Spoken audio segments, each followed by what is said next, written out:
इंद्री और दम माने दमन। जो इंद्रियों का दमन है वही तो कर्दम रूपी बर है। और देवहूति देव माने परमात्मा, हूति माने बुलाना।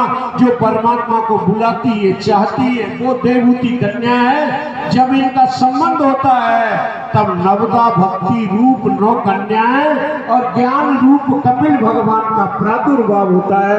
बोली वृंदावन बिहारी राम। अब जो है एक कीर्तन उसकी उत्तराखंड कि सुनो सुनाए तुम्हें कहानी कभी तो था बचपन आई जवानी हो माया में फंस कर ये नहीं सोचा कह 4 दिन की तेरी जिंदगानी कह 4 दिन की तेरी तेरी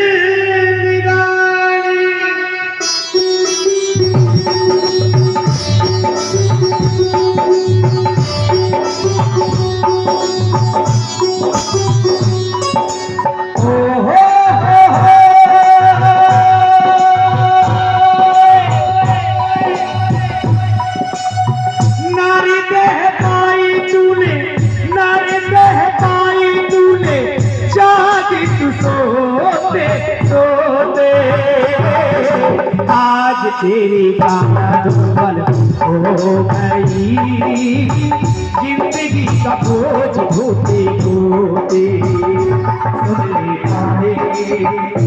सुन ले तारी सुन ले तारी सुन ले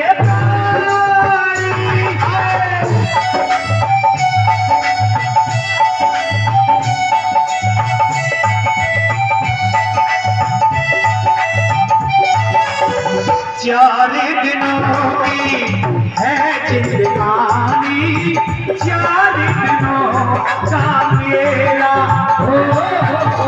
मर जाएगा 4 रानी संग न जा बैठेगा छोड़ जाए जगेला जग में आया तू अकेला मिट्टी में मिले मिट्टी जब आए कोई गेला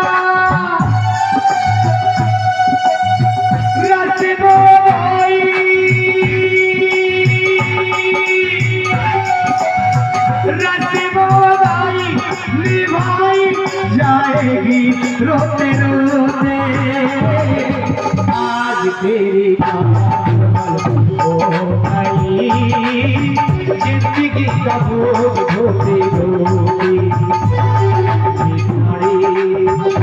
सुन ले कहानी सुन ले कहानी सुन ले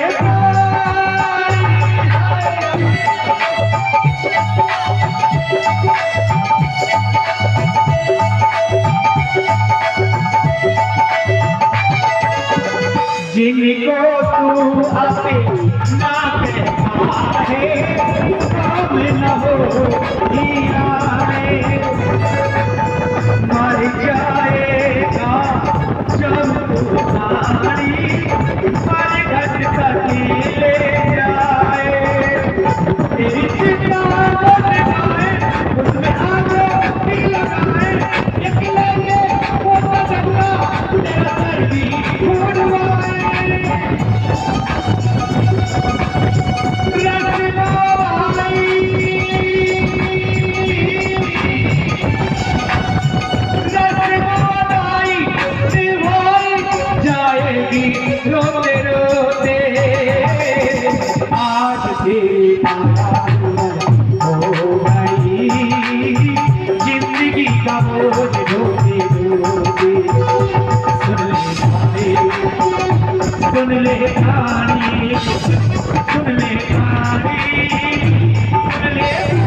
कहते हैं जब दिन गर्दिश के आते हैं हर शख्स दुआई देता है।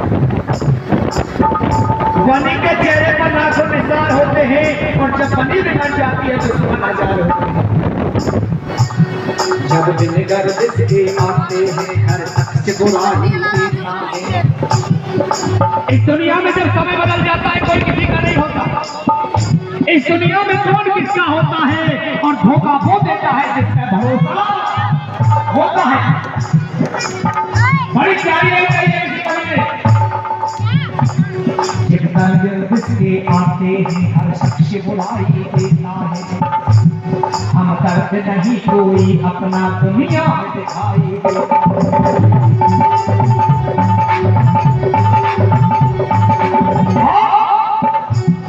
माँ बाप ने कर्मा कहते हैं भाभियों को नफरत आती है।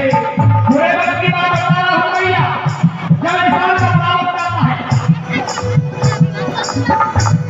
माँ बाप ने कर्मा कहते हैं भाभियों को नफरत आती है। रिश्ते बिगड़ते हैं पर घर वाली बिगड़ जलाती है। कहती है कि रिश्ता पूरी का पानी लग नहीं खिलाती है।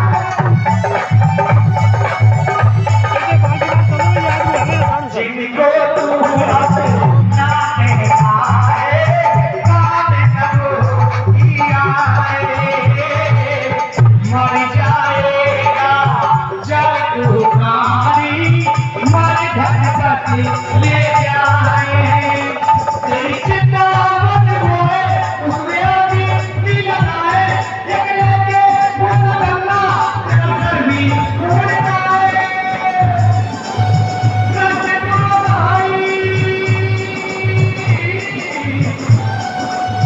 नजर भाई निभाई जाएगी रोते रोते। आज तेरे जिंदगी का रोती रोती सुन ले भाई सुन ले भाई सुन ले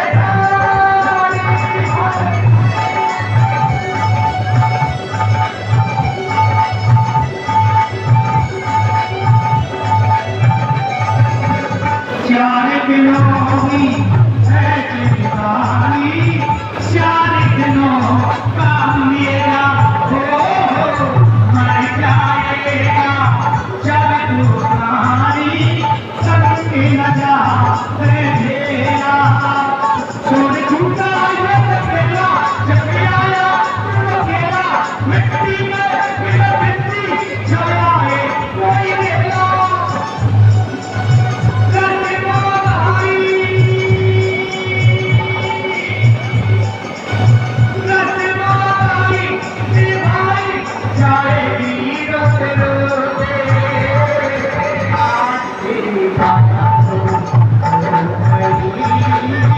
जिंदगी का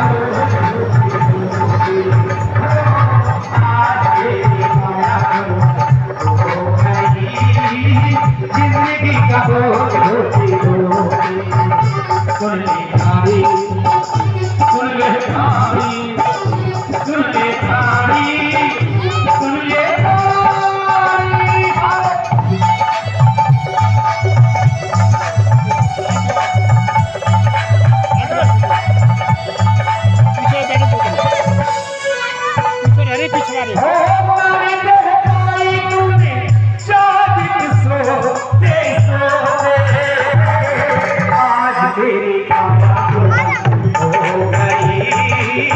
जिंदगी का बोझ होती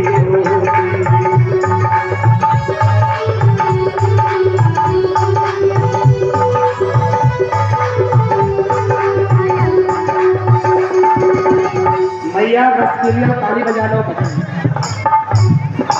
ऐसा काम पहली बार देख लो। बस पीने में ध्यान ज्यादा, कथा सुनने में ध्यान। कल रात को हमारे ढोलक वाले भैया मुझसे कह रहे हैं कि सतवीर भैया तुम्हारा क्षेत्र बड़ी तारीफ करते, तो तुम्हारे क्षेत्र की हमें भी मौका मिल गया तुम्हारे क्षेत्र में ढोलक बजाने। तुम कैसे भजन गा रहे हो, माता बहने ताली नहीं बजाती। हमने कहा भैया एक बार जंगल का राजा बंदर को बना दिया। क्यों भैया? एक बार जंगल का राजा बंदर को बना दिया और बकरी के बच्चे को शेर ने बना दिया। अब बकरी का बच्चा कहता है राजा से, राजा बंदर के राजा उसे बता दे। राजा आया लौट गए, या लाके मारा दे, या छत के बादल में राजा ने मारा दे। बकरी का बच्चा कहता है जब खा जाएगा जब जाएगा। बंदर का बच्चा कहता है जब बकरी का बच्चे अगर मेरी तो धागा कम है ये तो वाला हमने ना लोग पकड़ेंगे अगर मेरे भजन कम है ये तो वाला ये ताली ना बजा ले और में एक बार और आज भी छाया जिंदगी का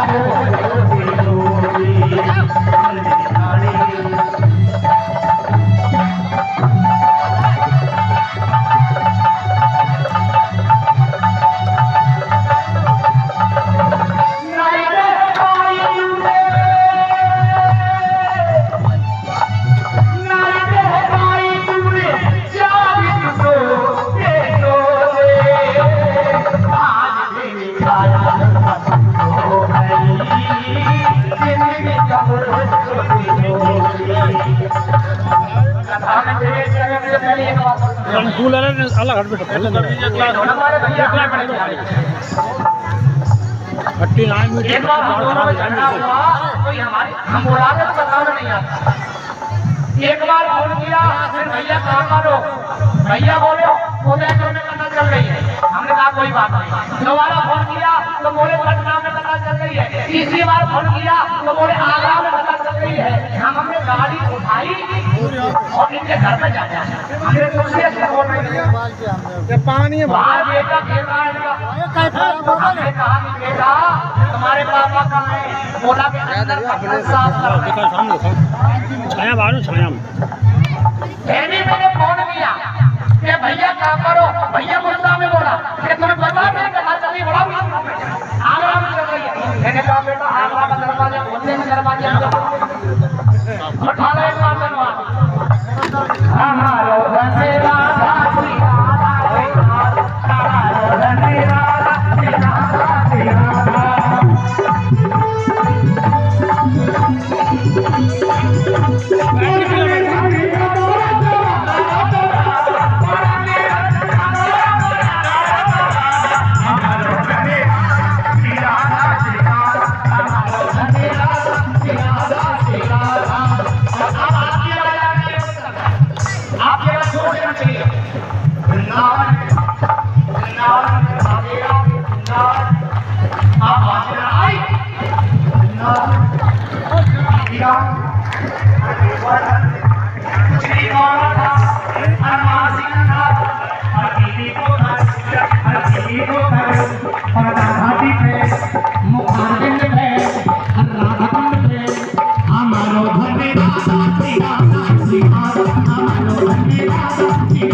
बोलो बरसाने वाली राधा की जय।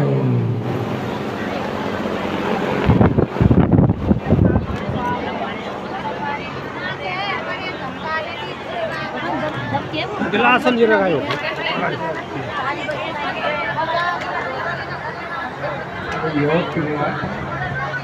चलो एक भजन और सुन लो नाचने का। बोलो सामने सरकार की। हर दीवानी बन जाऊंगी दीवानी बन जाऊंगी और कहा न हकी दीवानी बन जाऊंगी। कहा न हकी दीवानी बन जाऊंगी।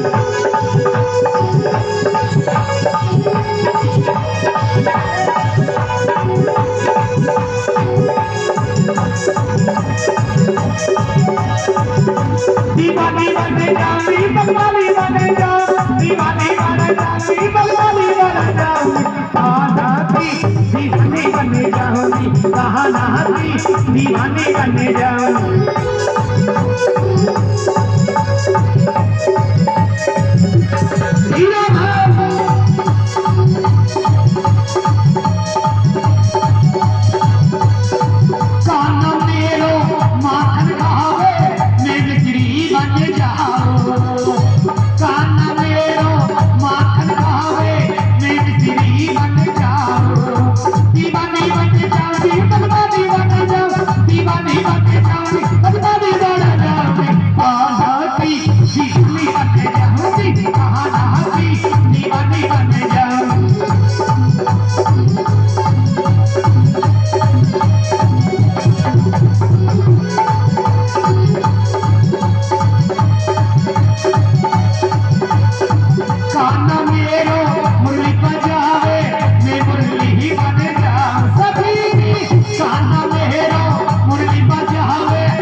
काना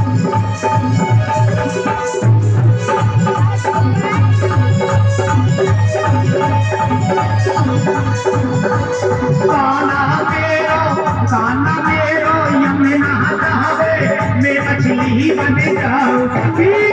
काना मेरो यमुना नहावे मैं मछली बन जाऊं। दीवानी बन जाऊं, दीवानी बन जाऊं, दीवानी बन जाऊं, दीवानी बन जाऊं, राधा की दीवानी बन जाऊंगी।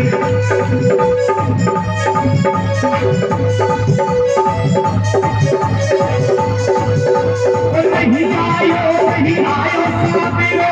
साबिरो, नहीं आयो कि बहना मत के दीदी मत और बहना मत करे गयो कौन करा साबिरो। नहीं आयो के बहना मत करे गयो कौन करा।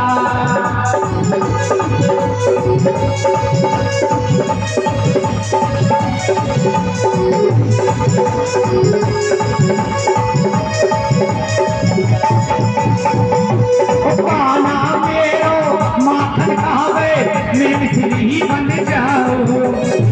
काना मेरो माखन खावे मैं मिश्री बन जाऊं।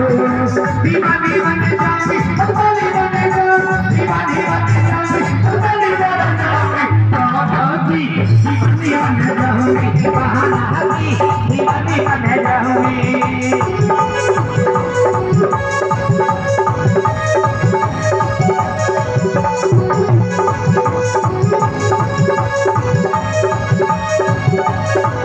और काना मेरो मुरली बजावे मैं मुरली बन जाऊं। काना मेरो मुरली बजावे मैं मुरली बन जाऊं। दीवानी बन जाऊं, दीवानी बन जाऊं, दीवानी बन जाऊं, दीवानी बन जाऊं, ओ धोती दीवानी बन जाऊं। काना की दीवानी बन जाऊं, काना की दीवानी बन जाऊं, काना की दीवानी बन जाऊं, काना की दीवानी बन जाऊं। बोल बांके बिहारी लाल की, बोले गुरुजी महाराज की जय हो। आइए कथा पर ध्यान देंगे। ये बच्चे जितने बार जो है खड़े हुए सामने वो सब बैठ जाए, सब बच्चे बैठ जाए। आइए कथा पर ध्यान देंगे। मनु महाराज की 3 पुत्री और 2 पुत्र थे। बड़े पुत्र का नाम था उत्तानपाद और छोटे पुत्र का नाम था प्रियव्रत। ये दोनों भगवान के बड़े अमूल्य भक्त थे। जो है उत्तानपाद का मतलब है कि उताह पादो यस्य सौतम, जिसके पैर ऊपर सिर नीचे हो उसको कहते हैं उत्तानपाद। हर जीव उत्तानपाद है, क्योंकि जो है प्रत्येक जीव की गर्भ में यही दशा यही स्थिति होती है। सिर नीचे रहता है, पैर ऊपर रहते हैं, इसलिए हर जीव उत्तानपाद है। महाराज उत्तानपाद के 2 रानियां थी, सुनीति और सुरुचि। बड़ी पत्नी है सुनीति और छोटी पत्नी है सुरुचि। सुनीति का मतलब है कि सुष्टु नीति यस्या ससुनीति, वेद मर्यादित जो आचरण करती है, शास्त्र सहमत जो चलती है, वो सुनीति है।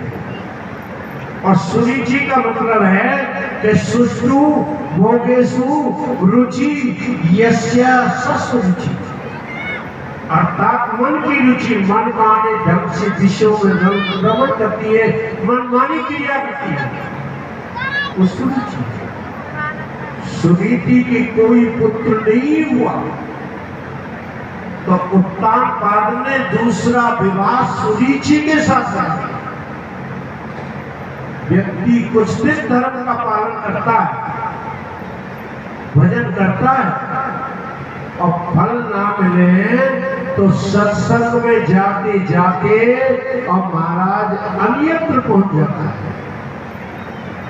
सुनीति ने ऐसा चक्र चलाया, महाराज सुनीति को दर्शन करवाया। छोटी पत्नी के प्यार में फंसकर सुनीति को छोड़ दिया, लेकिन सुनीति ने राजा को नहीं छोड़ा। परम पति के साथ साथ परम पिता परमात्मा के साथ साथ पति का भी चिंतन करती रही और संयोगवश भगवत कृपा से सुनीति के भी गर्भ में गया। बड़ी पत्नी से हुआ ध्रुव का जन्म और छोटी पत्नी से हुआ उत्तम का जन्म। सुनीति को इस बात का बड़ा दुख हुआ कि मेरी छोटी पुत्र क्यों हो गई, वो गद्दी का मालिक बन जाएगा। इसलिए सुनीति ने राजा से इस प्रकार की बातें की। सुनीति और उससे होने वाले पुत्र के प्रति महाराज के मन में घृणा कर। जब गुरु 5 वर्ष की हुई और एक दिन जो है पिता की चरणों में प्रणाम करने गए, पिता की गोद में सुनीति के पुत्र उत्तम को बैठा देखा। उसी समय ध्रुव ने कहा, पिताजी मुझे भी अपनी गोदी में बैठा, मुझे भी आशीर्वाद दे दीजिए। लेकिन पास में खड़ी सुनीति 5 वर्ष के बालक ध्रुव को उसकी सौतेली मां सुनीति ने अपने वचन रूपी बाणों से घायल किया और कहा, अरे बालक तुम्हें पता नहीं है कि तुमने जो है किसी दूसरी माता के गर्भ से जन्म लिया है, इसलिए तू भाग जा यहाँ से। तेरा राजा की गोद में बैठने का कोई अधिकार नहीं, तू भाग्यहीन है। यदि राजा की गोद में बैठने की इच्छा करता है तो जो है वन में जाकर तपस्या करो, प्रभु का भजन तपस्या करके मरो और मेरी कोख से आके जन्म लो, तब तुम्हें जो है राजा की गोद मिली थी, राज सिंहासन पर बैठने का अधिकार प्राप्त होगा। इतनी छोटी अवस्था होने पर आत्मग्लानि से संतप्त डंडे की चोट खाकर और सौतेली माता के कठोर वचनों को सुनकर ध्रुव लंबी लंबी सांसें लेने लगे। और महाराज जो है ये सुनकर ध्रुव रोती हुई आए और माता के गले से लिपट गए। इतने अधिक रोए, अपनी वेदना बता नहीं सके। मंत्री के पुत्र ने बताया, मां आज सौतेली माता ने ध्रुव से ऐसा ऐसा कहा। जो इतना सुनते ही माता के धैर्य का बात टूट गया। पुत्र को विलकते देखकर मां भी जोर से रो पड़ी, ये सोचकर बालक ने क्या बिगाड़ा, इसे क्यों सताया। माता सुनीति ने कहा कि बेटा किसी का अमंगल नहीं सोचना, हमने जो किया है वो भोगना पड़ेगा। सुखस्य दुखस्य नाकोपि दाता परो ददाति कोपि रेशा अहम करोमीति बठा मानो स्वकर्म सुख से दुख ही नहीं। जो है सुख दुख का देने वाला कोई दूसरा नहीं। अहम करोमीति बठा माना, मैंने उसके साथ ऐसा किया, ये भी व्यर्थ का अनुमान है। स्वकर्म सुख से कोई लोका, ये संपूर्ण संसार अपने किए हुए कर्म रूपी जाल में बना हुआ है, गुथा हुआ है।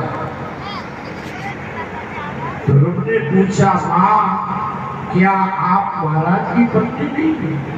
और अगर हैं तो आप उनके बगल में क्यों नहीं बैठते? जो है तो क्या मैं उनका पुत्र नहीं हूं? माँ ने कहा बेटा आप उन्हीं के पुत्र हो तो महाराज मुझे गोदी में क्यों नहीं बैठाते, उत्तम को ही गोद में क्यों बैठाते। माँ मुझे पिता की गोद चाहिए। माता हो तो सुनीति जैसी हो, हाँ सुमित्रा अम्मा जैसी हो। सुनीति ने कहा बेटा मैं तुम्हें पिता की गोद में तो नहीं बैठा सकता, अगर तू मेरी बात मान ले तो मैं तुझे भगवान की गोद में जरूर बैठाऊंगा। ये है माता। माता वही है जो अपने बेटे को भजन में लगाती है। जो माता अपने बेटे से भजन ना करा सके वो पुत्र को जन्म देकर भी बन जाए। भगवान राम वन को जा रहे हैं, लक्ष्मण जी को भेजा सुमित्रा माँ के पास। लक्ष्मण जी ने जो प्रणाम किया बताया कि भगवान राम वन को जा रहे हैं। सुमित्रा अम्मा ने कहा बेटा तुम्हारा यहाँ क्या काम है, मैंने तो तुम्हें राम की सेवा के लिए पैदा किया। राम वनवासी हो रहे हैं तो आप भी सब चले जाओ। लक्ष्मण ने कहा माँ साथ जाने के लिए ही आपसे आज्ञा मांगने के लिए आया हूँ। माँ बोली मुझसे आज्ञा लेने की क्या जरूरत थी बेटा। बोले प्रभु ने कहा था कि माँ से आज्ञा मांग चलो। सुमित्रा अम्मा ने कहा माँ तो वहीं पर खड़ी थी, सीता माता है और राम जी पिता है। तात तुम्हार मात दे, तात तुम्हार मात दे, अब पिता राम सब भांति सुने। हम और महाराज दशरथ तो एक जन के माता पिता है और सीता राम तो जन्म जन्मांतरों की माता पिता है। राम को तुम दशरथ समझ लेना, सीता को सुमित्रा अम्मा समझ लेना और काम क्रोध में तो लोग छोड़ करके सेवा करो। आज मेरी को धन्य है जो ऐसा पुत्र पैदा किया जो राम की सत्य जाने, जिसका पुत्र भगवान का भक्त हुआ, वो माता धन्य है। पुत्रवती अवती जग सोई, पुत्रवती अवती जग सोई, और रघुपति भगत जास सुत होई, और नतर बाज भल बाज दियानी, और राम प्रभु को सुनते ही जा। वो तो स्त्री बंध्या अथवा ब्यानी गाय में इसकी तरह है। वो तो बंध्या रहती तो अच्छा था। भारतीय नारियां अपने पत्र धर्म का पालन करती हुई अपने पुत्र को परमात्मा की शिक्षण में लगाती थी। इतिहास इस बात का साक्षी है। जो है आज माँ सुनीति ने कहा बेटा गोद चाहिए तो परमात्मा का चिंतन करिए, इनकी गोद मिल जाएगी तो कभी भी नीचे। ध्रुव ने वही कपड़े उतारे, माता को प्रणाम किया। ध्रुव ने कहा माँ मेरा अंतिम प्रणाम स्वीकार कर लो माँ, यदि नारायण ने दर्शन दे दिया तो लौट करके आऊंगा, नहीं तो मेरा मुख नहीं देख पाओगी। जो है मां ने कहा बेटा ऐसा ना तो अवश्य आओ। जब चरणों में सिर रखा और ध्रुव की आंखों से आंसू टपक रहे थे और पुत्र वत्सला मां ने धोती से आंसू पोंछे, बहुत रोई, विदा किया। ये परमात्मा, ये जगत आत्मा, मेरे वचनों पर विश्वास करके ध्रुव प्रभु आपकी शरण में आ रहा है, इसे दर्शन दे देना। ये दीन बंधु इसकी रक्षा करना। पुत्र एक कदम बढ़ता जा रहा है और माँ की आंखों से आंसू टप टप करके निकल गए। अंत में माँ ने कहा, बेटा मेरा आशीर्वाद तेरे साथ है, दुनिया की कोई भी शक्ति तुझे विचलित नहीं कर सकती।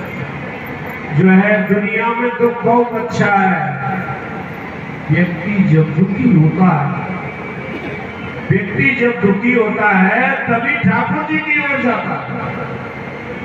जिंदगी में ठोकर नहीं खाई उसी ठाकुर जी ने, जिंदगी में हमने जो ठोकर ना खाई होती तो बोल तेरी याद कभी आई ना होती।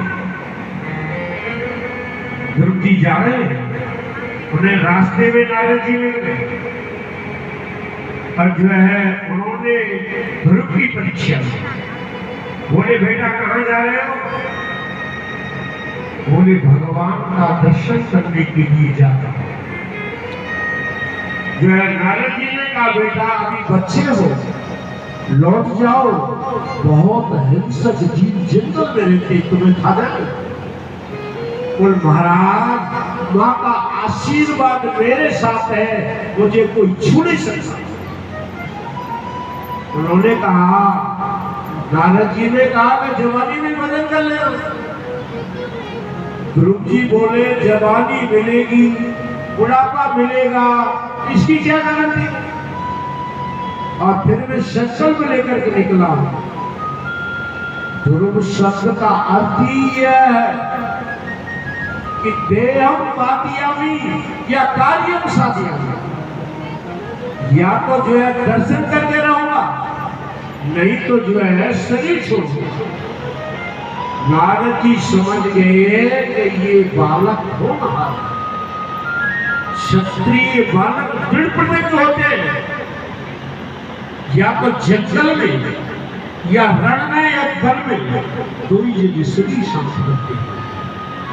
बेटा माँ ने जो मार्ग बताया है वो मार्ग कल्याणकारी है, जाओ, लेकिन जो है दीक्षा ले लो मुझसे। बिना गुरु के मंत्र लिए जपना नहीं चाहिए, मनमाने हाथ नीच कर, हाथ नीच कर, हाथ नीच कर, मनमाने ढंग से भजन नहीं करना है। जो है किताब का लिखा मंत्र कामयाब नहीं होता, गुरु से प्राप्त मंत्र चेतन होता है। वही बैठा करके नारद जी ने 12 अक्षर मंत्र का उपदेश दे दिया और कहा इस मंत्र को श्रद्धा और विश्वास के साथ जपा जाए तो 7 दिन में ही देवताओं के दर्शन होने लगती है। नारद जी तो उपदेश देकर के चले गए। ध्रुव जी यमुना किनारे पहुंचकर उस रात्रि व्रत रखा, प्रातःकाल यमुना में स्नान किया और बालू में ही भगवान श्री कृष्ण की मूर्ति बनाकर और जब पुष्प फल लेकर पूजा की, भोग लगाया और फलार करके महाराज भजन करने के लिए एक पेड़ से खड़े। और आज फल खा लिया, 3 दिन तक यूं ही खड़ा, नाम जब चल रहा है और आंखों से आंसू टप टप करके गिर रहे हैं।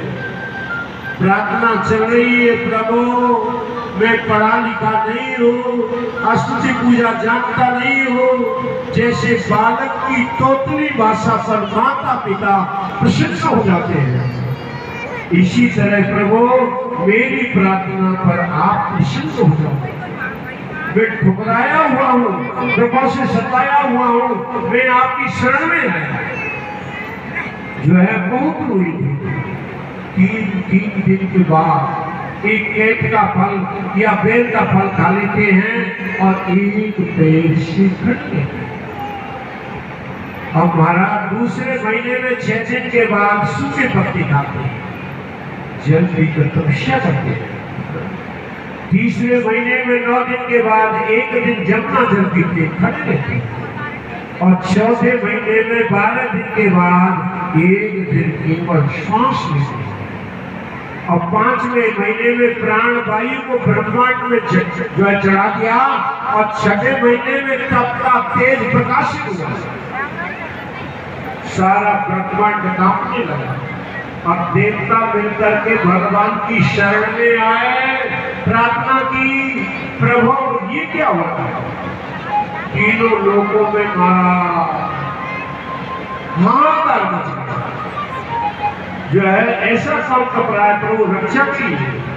भगवान ने कहा देवताओं तुम भयभीत मत हो, मेरा एक छोटा सा बालक और जो है 5 साल का यमुना किनारे तप कर रहा है, मैं अपने भक्त को देखने के लिए जाऊं। जो है जैसी पुत्र वत्सला माँ अपने बेटे को देखने के लिए दौड़ पड़ती है, जैसे हाल की ब्यानी गाय होकर भक्ति हुई जंगल से चली आती है, इसी तरह भगवान नारायण गरुड़ पर चढ़ करके वैकुंठ से अपने भक्त को देखने के लिए दौड़े।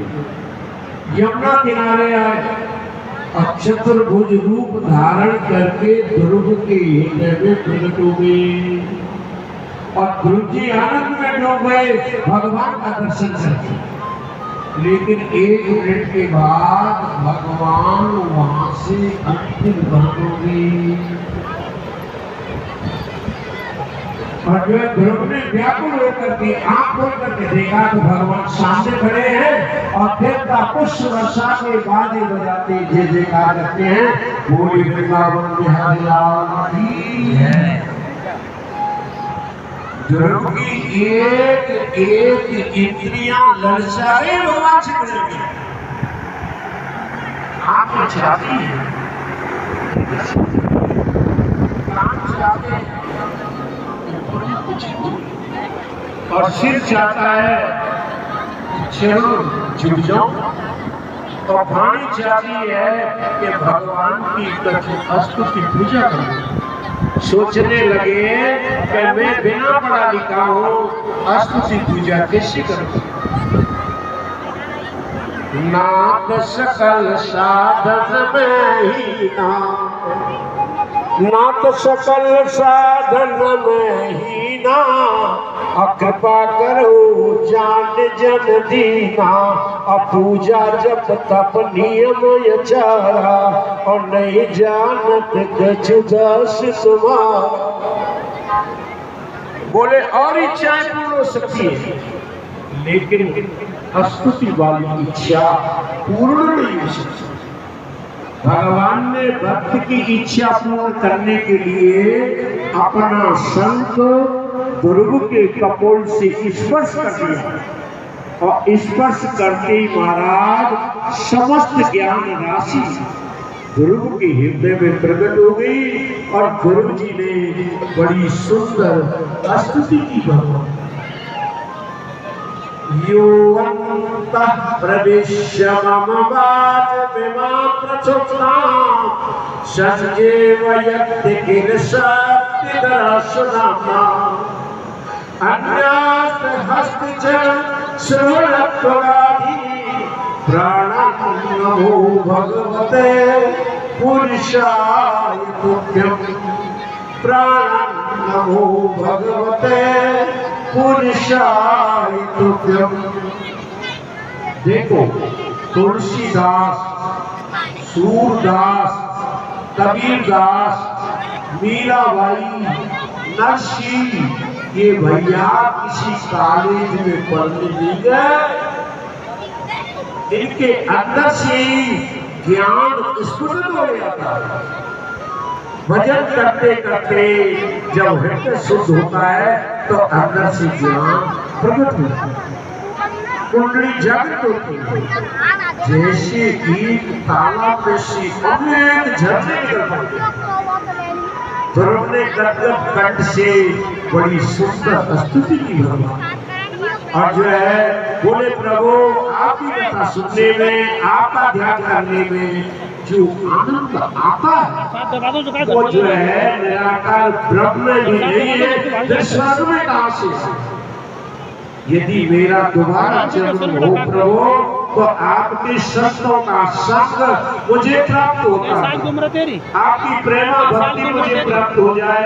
प्रभु मुझे आस पास के बालक बात शांति, बता रहे हैं तो सुन लो। मुझे शांति चाहिए वैकुंठ धाम में।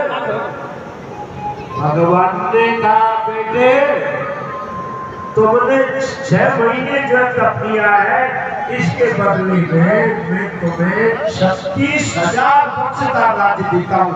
शादी किया और मैंने तुम्हारे सिर पर हाथ रख दिया और काल का प्रभाव तुम पर नहीं पड़ेगा। तुम्हारे पास मौत नहीं है। जो मैं दुनिया को ये दिखाना चाहता हूँ कि दर दर भटकने वाला जो कि रोटी खाने वाला आपको पहिया का छिकरों को ईंट लगवा दी कोई आ जाए। ठुकराया, सोतेली माता ने ठुकराया, जिसकी माता को तोड़ करके ईंट लगा दें। आज वो मेरी शरण में आ गया तो दुनिया ने कितना सम्मान दिया। जाओ इसी शरीर से तुम्हें वैकुंठ बुला लेंगे, तुमको शरीर छोड़ना नहीं। लेकिन अभी वापस जाओ, मेरा स्मरण करते रहना। ऐसा कर प्रभु चले गए। ध्रुव जी वापस आए। एक मंत्री ने ध्रुव के आने की सूचना सुनी, मुख पर बड़ा तेज कहा तो उत्तानपाद ने उठाया नहीं था और आज संदेशा देने वाले को महाराज 9 लाख का हार उतार करके पहना दिया कि तुमने जो मेरे बेटे की आने का समाचार सुना। दौड़े दौड़े गए, ध्रुव की मां सुनीति के चरणों में गिरने लगे। सुनीति तुम महान सती हो, ऐसा पुत्र पैदा किया जो मुझसे पहले भगवान का दर्शन कर दिया। सुनीति का हृदय गदगद हो गया और सुनीति के स्तनों से दूध खत्म हो गया। तब मेरा बेटा वापस आ गया, भगवान का दर्शन करके आ रहा है। वो सौतेली माँ भी ध्रुव का स्वागत करने के लिए चली। सारा नगर मर पड़ा महाराज दर्शन करने के लिए वादी गादी के साथ ध्रुव को लेते। और महाराज रथ पर चले हैं। जब दूर से ध्रुव दिखे तो रथ से नीचे जो है ध्रुव प्रणाम करना चाहते हैं और उन्हें बीच में उठा लिया, हृदय से लगा लिया। वो तो महात्मा अपने आंसुओं से ध्रुव को नहला दिया, ये कहते हुए बेटा मुझे क्षमा कर देना, मैंने अपने धर्म का निर्वाह नहीं किया, तू लायक पुत्र निकला। वो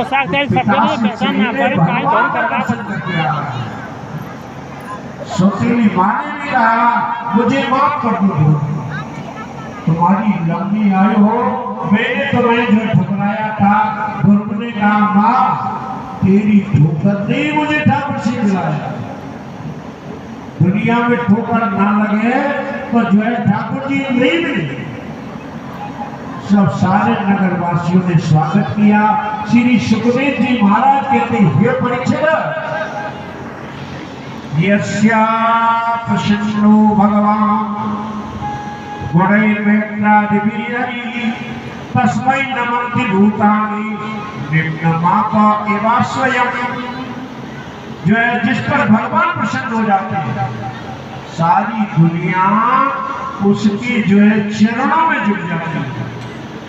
जैसे गड्ढे में बिना बुलाए पानी भर जाता जो है। इसलिए ईश्वर को प्रशंसा करने का प्रयास करो। गरल सुधार करे मुताई, गरल सुधार करे मुताई, अबो पद सिंह शिथिला। ईश्वर प्रसन्न हो गया तो सब कुछ मिल गया, कुछ बाकी नहीं रहा। ध्रुव को हाथी पर बैठा करके नगर में लाया, नगर में घुमा करके बड़ी धूमधाम से महाराज उत्तानपाद ने ध्रुव का राज्य किया और ध्रुव ने धर्म पूर्वक पूर्वक 36,000 वर्ष तक प्रजा का शासन किया। शरीर में ना तो वृद्धावस्था आई ना कोई रोग लगा, क्योंकि भगवान ने स्पष्ट कर दिया और एक दिन उत्पन्न शिकार करने के लिए, और वहां जो है यक्षों ने उसे मार डाला। सुरीची भी पुत्र के दियों में ध्रुव ने अलकापुरी पे चढ़ाई की और 1,30,000 यक्ष को घायल किया। मनु महाराज के समझाने पर युद्ध समाप्त किया। अंत में अपने पुत्र वत्सर को राज्य देकर उत्तराखंड में जाकर गोरख किया। भगवान के पार्षद विमान लेकर गया। पार्षदों ने कहा चलिए आपको भगवान ने बुलाया। जब ध्रुव जो है ऋषियों को प्रणाम करके विमान में बैठने लगे, उसी समय मृत्यु देवता आ गए और मृत्यु देवता ने प्रणाम किया। ध्रुव जी मैं आपको खाने नहीं आया हूं, मैं आपकी चरण धूलि से पवित्र होने आया।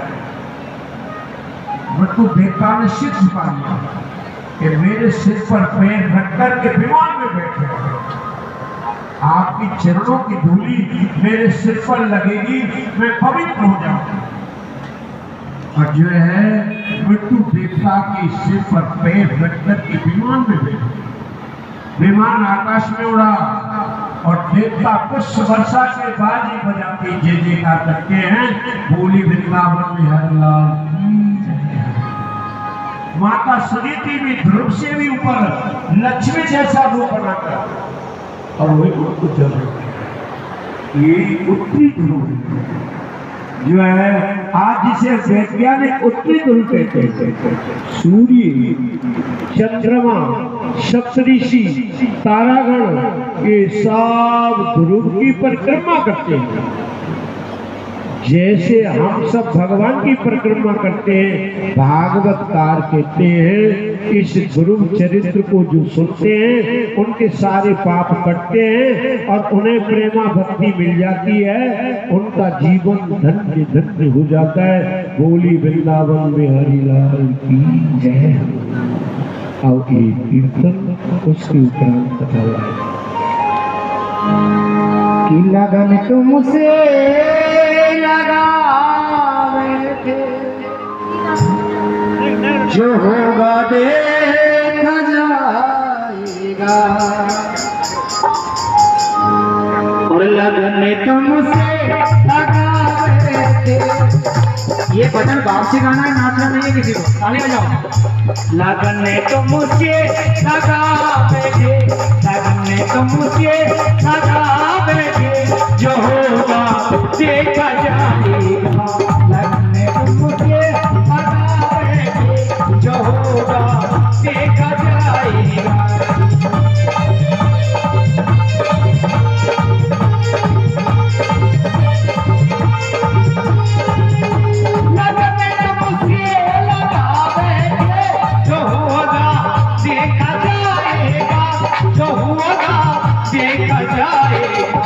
तुम्हें अपना तुम्हें अपना बना बैठे, तुम्हें अपना बना बैठे, जो होगा देखा जाएगा। लगन तुमसे लगा बैठे, लगन तुमसे लगा बैठे, जो होगा देखा जाएगा। बोलो आगे हरिलाल की।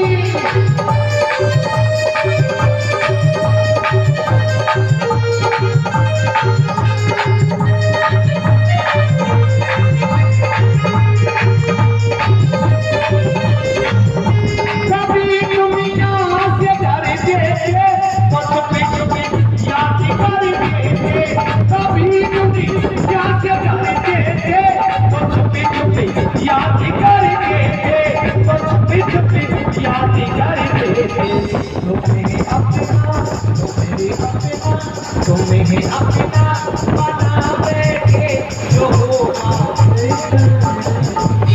लगन तुमसे, जो होगा। हमारी हरियाणा में कथा चल रही थी, अभी की बात है। हरियाणा में कथा चल रही, ऐसे भजन गा रहे, श्याम की भजन संध्या रख दी। अब माता और शाम को भी आओ। खाना पीना भी भूल गई माता ने। रात को भजन चल रहे, हम यही भजन गा रहे थे और एक ताऊ आया लाठी लेकर। 4 बार स्टेज से निकला तो हमने कहा ताऊ क्या बात है, ताऊ कहाँ बात है। ताऊ बोला कि बेटा तू भजन गा ले, तुझसे मैं कुछ नहीं कहूंगा, मैं उसको ढूंढ रहा हूँ जो तुझे लेकर आया।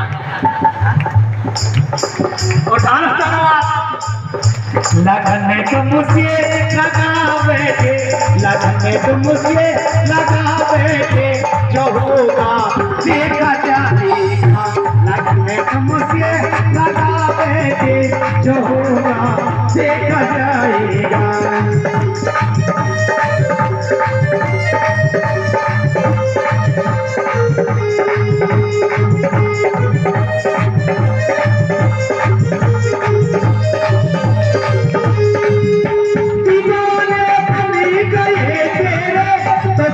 दुनिया से क्या बचलाऊं, दीवाने बन गए तेरे, तो फिर दुनिया से क्या बचलाऊं, तो फिर दुनिया से क्या बचलाऊं। शर्म अब बेसिखा बैठे, शर्म अब बेसिखा बैठे, जो होगा देखा जाएगा।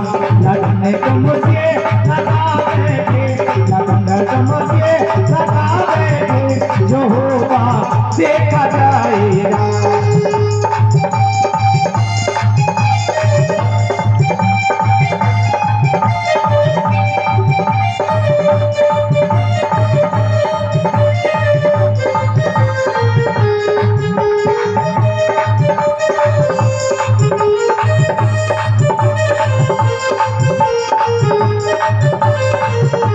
कभी ये ख्याल था दुनिया हम तो नाम कर देगी, कभी ये ख्याल करे दुनिया हम तो नाम कर देगी, हम तो नाम कर देगी।